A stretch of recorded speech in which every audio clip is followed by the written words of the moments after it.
Assalamualaikum warahmatullahi wabarakatuh. Selamat pagi anak-anak hebatku kelas 4. Apa kabar? Semoga semuanya selalu dalam keadaan sehat. Selamat datang di channel Bu Evi. Kita akan belajar bersama tematik kelas 4, tema 6, cita-citaku, subtema 2, hebatnya cita-citaku, pembelajaran 1.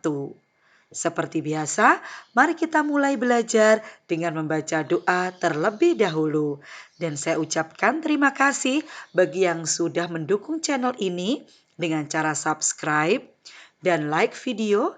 Bagi yang belum, saya tunggu ya.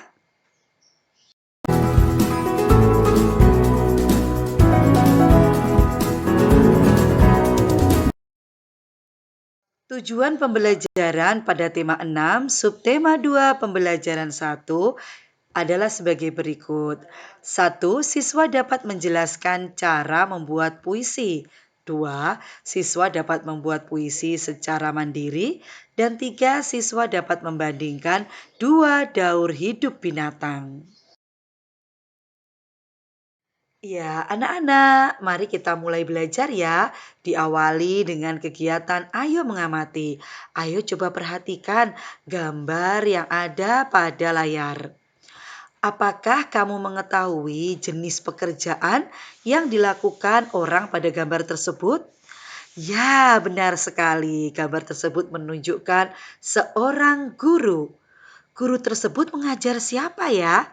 Jika diamati dengan cermat, guru tersebut mengajar seorang siswa berkebutuhan khusus. Berkaitan dengan gambar di atas tadi, di sini ada sebuah bacaan yang berjudul Kisah Seorang Guru Anak Berkebutuhan Khusus. Yuk kita baca bersama-sama ya untuk mengetahui isi dari bacaan ini. Seorang wanita muda terpanggil untuk menjadi seorang guru. Bukan sembarang guru, melainkan guru bagi anak-anak berkebutuhan khusus. Semuanya berawal dari kepeduliannya terhadap kurangnya pendidikan yang sesuai bagi anak-anak berkebutuhan khusus di Indonesia. Sangita Lahman nama wanita muda itu. Ia adalah seorang dokter yang beralih profesi menjadi seorang guru anak-anak prasekolah. Pada awalnya, ia mengajar anak-anak prasekolah untuk mengisi waktu luangnya.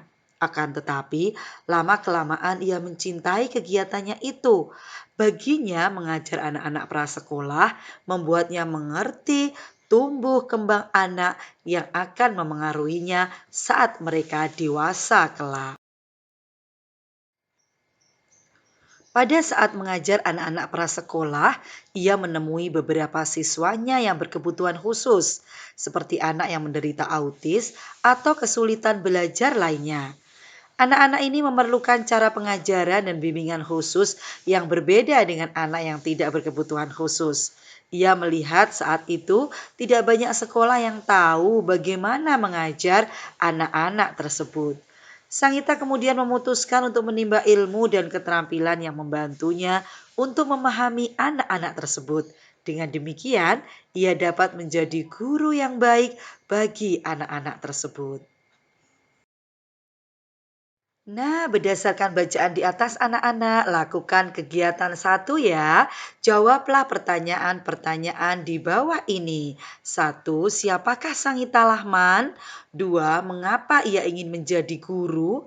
3. Sikap apakah yang ditunjukkan oleh Sangita untuk menjadi guru yang baik? Dan yang keempat, menurutmu sikap apakah yang diperlukan untuk menjadi guru yang baik?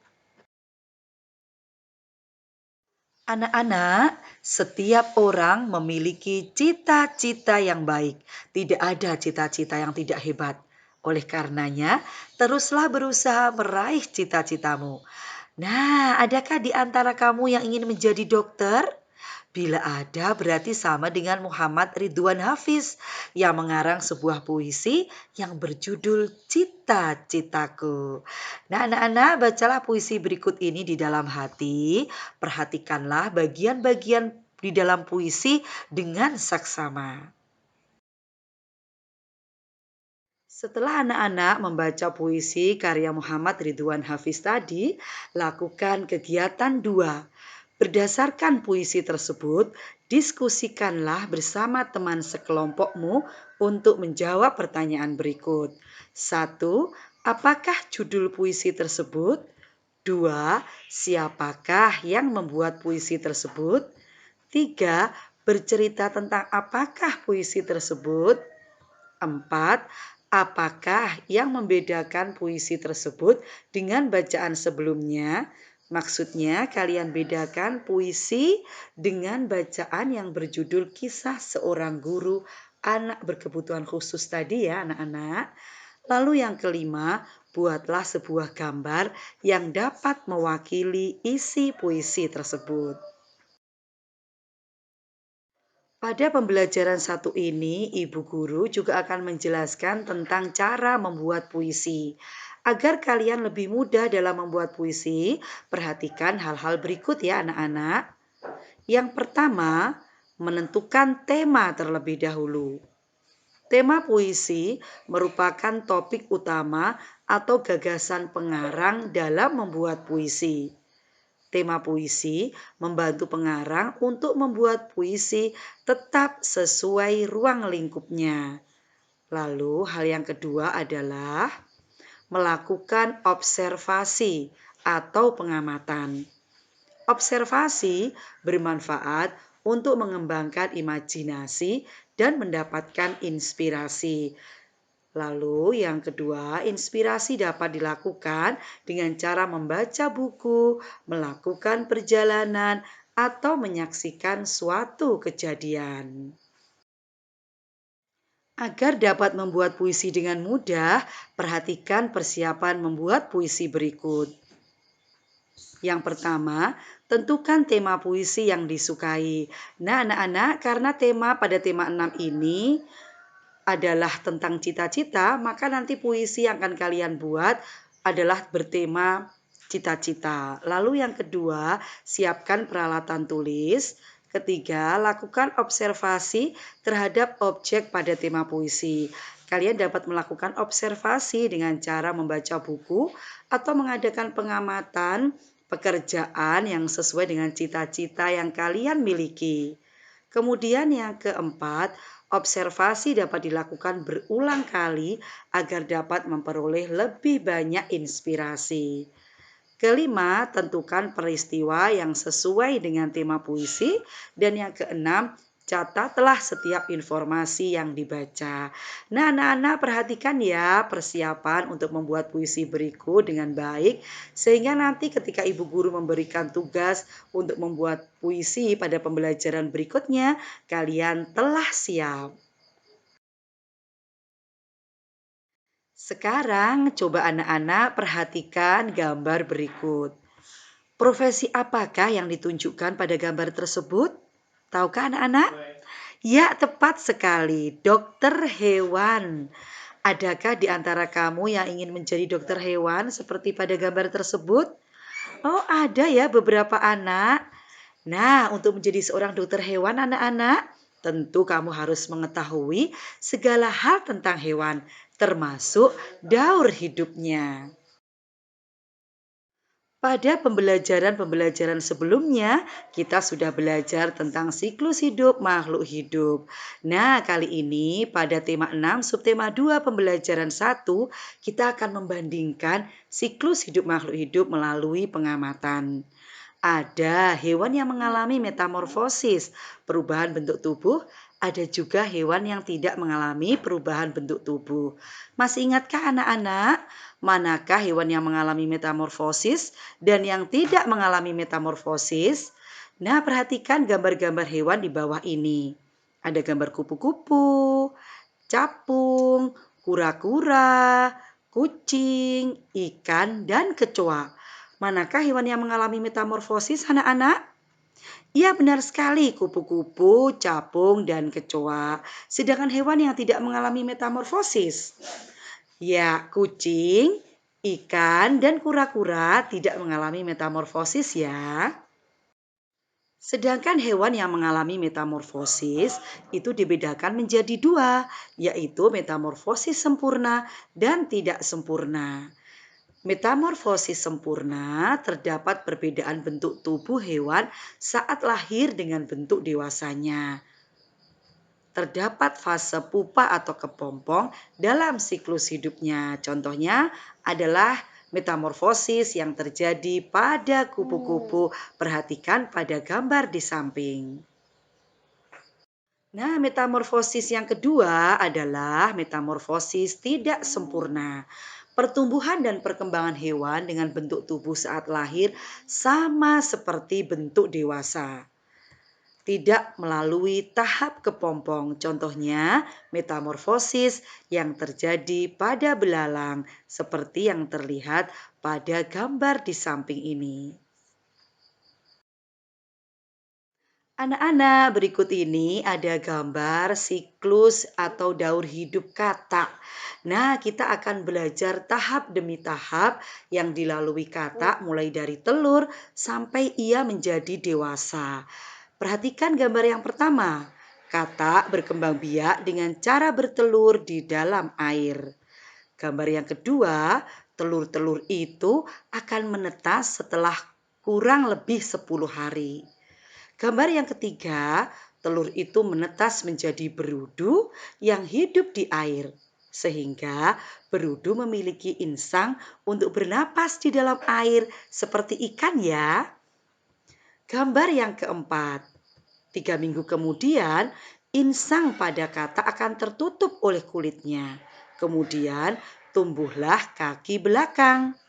Dan gambar yang kelima, pada usia 8 minggu, berudu berkaki berubah menjadi katak yang berekor.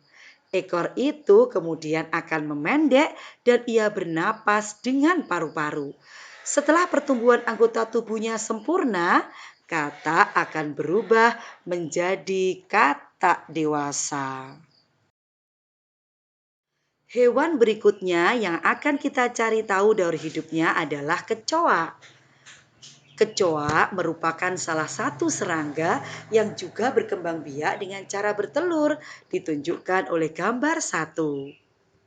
Setelah beberapa lama, telur kecoa akan berubah menjadi kecoa muda yang disebut nimfa. Perhatikan gambar 2.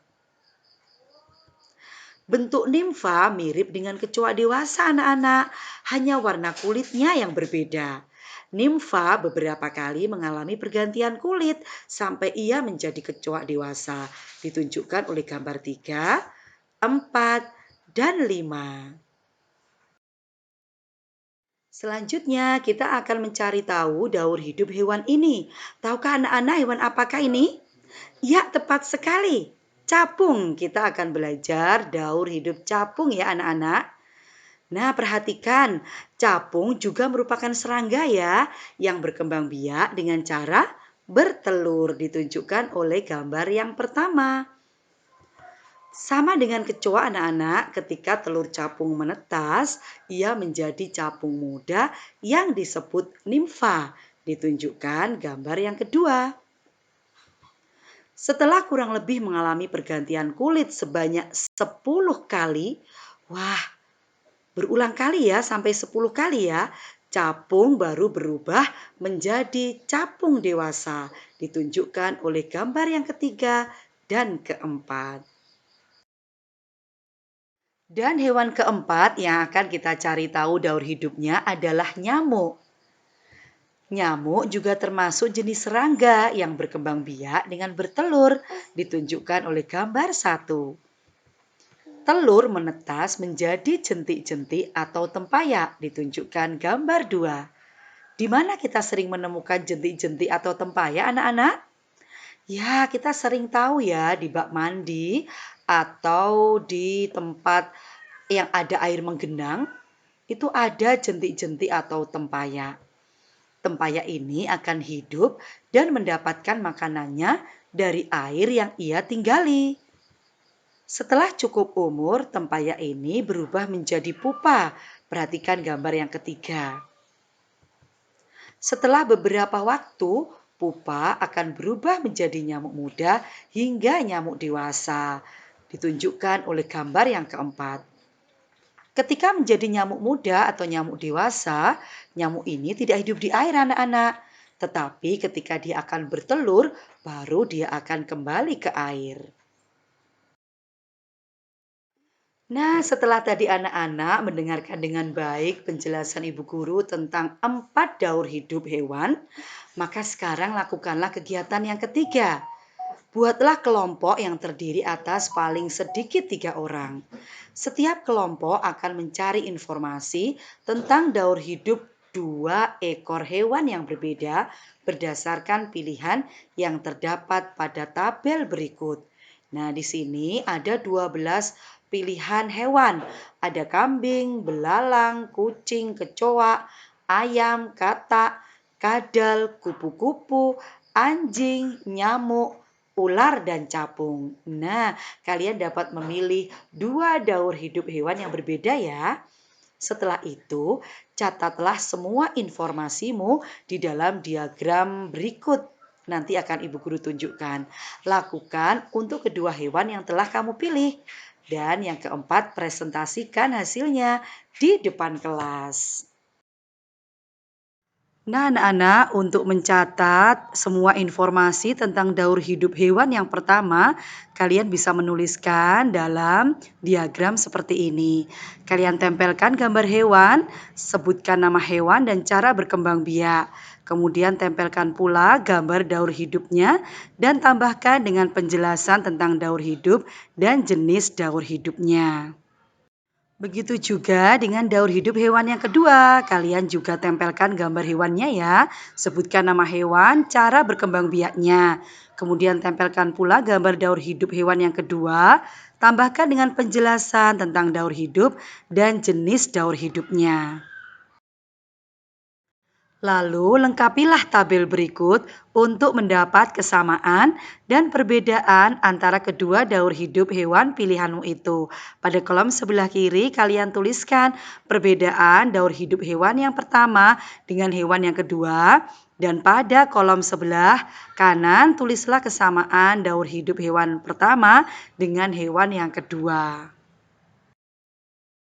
Masih ada satu kegiatan lagi anak-anak pada kegiatan 3 itu yaitu amatilah hasil pekerjaan kelompok lain di kelasmu. Kemudian lengkapilah tabel berikut untuk mencatat hasil pengamatanmu. Jadi kalian tuliskan pada kolom yang pertama hewan apa saja yang mengalami daur hidup dengan metamorfosis sempurna. Pada kolom yang tengah, hewan apa saja yang mengalami daur hidup dengan metamorfosis tidak sempurna. Dan kolom yang ketiga, hewan yang mengalami daur hidup tanpa metamorfosis. Selamat mengerjakan kegiatan yang ketiga anak-anak. Ya, demikian tadi pembahasan tema 6, subtema 2, pembelajaran 1. Semoga semua pembahasan yang sudah Ibu Guru berikan bermanfaat untuk membimbing anak-anak yang sedang belajar daring di rumah. Sampai jumpa pada pertemuan yang akan datang. Kita tutup dengan bacaan hamdalah ya. Alhamdulillahirrabbilalamin. Wassalamualaikum warahmatullahi wabarakatuh.